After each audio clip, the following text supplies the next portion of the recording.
अफगानिस्तान में तालिबान द्वारा सत्ता पलट के बाद वहां से लगातार दहशत और अराजकता की तस्वीरें सामने आने लगी हैं। इधर फेसबुक ने तालिबान से जुड़े कंटेंट पर बैन लगाने का भी निर्णय ले लिया है। दूसरी ओर तालिबान की कब्जे के बाद वहां पे जो बिलबोर्ड होर्डिंग्स पर महिलाओं की तस्वीर है उस तक को उतार दिया गया है। वहीं इस बीच ये सबसे बड़ी खबर निकलकर सामने आ रही है कि काबुल पर कब्जे के बाद तालिबान के ऐसे नेता वहां पहुंचने लगे हैं जो करीब एक दशक पहले देश को छोड़ चुके थे। उनके यहां से भागने की वजह थी कि उनके ऊपर लगातार अमेरिकी हमले हो रहे थे। तालिबान के एक ऐसे ही नेता का नाम अब्दुल गनी बरादर है। बरादर का नाम तालिबान के यहाँ बनने वाली सरकार के शीर्ष के तौर पर भी सामने आ चुका है। हालांकि अब तक किसी भी नाम पर तालिबान की तरफ से अंतिम मुहर नहीं लगी है। इस मुद्दे पर दोहा में बैठक भी चल रही है। बरादर तालिबान को गठित करने वाले कुछ चुनिंदा लोगों में से एक है। तालिबान के नेता यहाँ तक कहते हैं कि बरादर इतने समय तक खुफिया जगहों पर रहा जहाँ तक कोई नहीं पहुँच सका। तालिबान के प्रवक्ता जबीहुल्लाह मुजाहिदीन ने कहा है कि आने वाले दिनों में दुनिया उनके सभी नेताओं को भी देखेगी। इसमें अब छिपाने की कोई बात नहीं होगी। काबुल पर कब्जे के बाद अपनी पहली न्यूज ब्रीफिंग में मुजाहिदीन ने यह भी कहा कि उनके देश के अंदर और बाहर कोई दुश्मन नहीं है।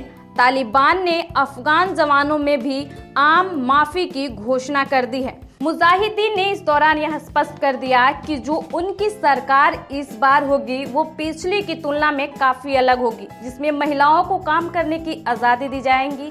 वे घर से बाहर जाकर दफ्तरों में काम कर सकेंगी। इस दौरान मुजाहिदीन ने दावा किया कि महिलाओं की भूमिका समाज में अहम है, इसलिए उन्हें हर तरीके से आज़ादी दी जाएगी, लेकिन इस्लामिक कानून के तहत ही वो काम करेंगी। यानी कि कहीं न कहीं मुजाहिदीन ने स्पष्ट कर दिया कि महिलाओं की आज़ादी किस स्वरूप में होगी। वहीं मुजाहिदीन ने यह भी बताया कि किसी को डरने की ज़रूरत नहीं है और ना ही किसी को भागने की ज़रूरत है, क्योंकि कोई भी दरवाज़ा आपका खटखटाएगा नहीं। लेकिन बार बार अपने ही बयान से मुकर जाने वाले तालिबानी पर विश्वास कोई कैसे करे, सवाल यह अब भी बना हुआ है। आपको बता दें कि तालिबान के काबुल पर कब्जे के बाद पहले राष्ट्रपति अशरफ गनी किसी दूसरे देश में चले गए। वहीं कार्यवाहक राष्ट्रपति के तौर पर खुद को दावा करने वाले उपराष्ट्रपति अमरुल्लाह सालेह भी किसी अज्ञात स्थान पर हैं।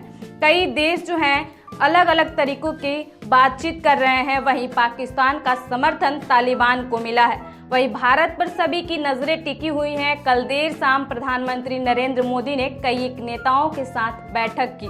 वहीं दूसरी तरफ ये भी खबर आ रही है कि अगले एक सप्ताह के अंदर बाइडेन और ब्रिटेन के पीएम बोरिस जॉनसन 7 नेताओं के साथ वर्चुअल बैठक करने वाले हैं। सवाल ये उठ रहे हैं कि इस बैठक में किस तरीके के फैसले लिए जाएंगे, क्योंकि एक जो है सवाल ये बना हुआ है कि अमेरिका जो है तालिबान के सामने झुक गया और अपनी सेना को वापस बुला लिया है। ऐसे में किस तरीके के फैसले लिए जाएंगे, इस पर सभी की निगाहें टिकी हुई हैं। वहीं अगर बात तालिबान को लेकर करें तो 1996 से 2001 तक अफगानिस्तान में तालिबान का ही शासन था। हालांकि उस वक्त पाकिस्तान, सऊदी अरब और यूएई के अलावा इस आतंकी संगठन की सरकार को किसी देश ने स्वीकृति नहीं दी थी। अब जो है हालात काफी अलग हो गए हैं और इस बार तालिबान के प्रति कई देशों का रुख भी नरम हो गया है। रूस, चीन ने तालिबान से बात की है। वहीं यूरोपीय संघ ने भी तालिबान से बात करने के लिए अपना जो है एक इशारा दे दिया है। पाकिस्तान का रुख बेहद ही स्पष्ट है। वो तालिबान सरकार को समर्थन देने में है और सबसे आगे उसने तारीफ भी की है।